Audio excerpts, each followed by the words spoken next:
Hey guys, I am here to talk to you today about victim mentality. And this is something that was a huge awakening for me. And I talk a little bit about being a victim and victim tendencies in my book, but I really don't think I shared very much personally, and honestly I think that the reason is I was still dealing with being a person with somewhat of a victim mentality. Now, do I have the victim mentality that I had 10 years ago? No, not at all. I've definitely come to a realization over the years that, we can't blame others for our situations and circumstances.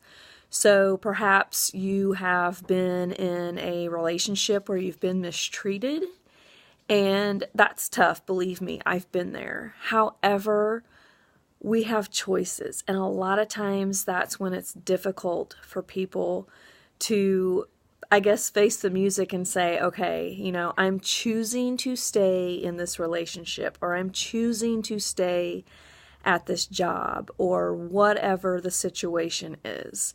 It's really difficult for us to admit that, hey, I'm choosing to be here.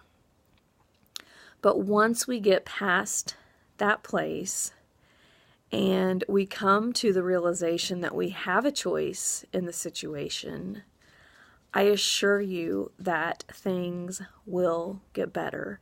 Maybe not immediately, like everything else, it's a process and a journey, but it does get better. The longer that we waste our time blaming other people for our circumstances, the longer it's going to take us to experience true happiness and joy in life. So when I realized, I didn't really address that the way that I should have in my book, it really hit me because I was still a victim in a lot of ways. And I'm sure that I still am in ways.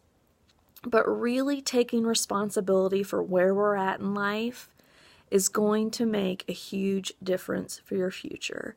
So I challenge you this week to look at your life and your circumstances and ask yourself if there is a relationship or a situation that you feel maybe stuck in or trapped. Ask yourself, what choices do you really have? And then take a risk and do what you need to do. Remember, I believe in you and you are a champion.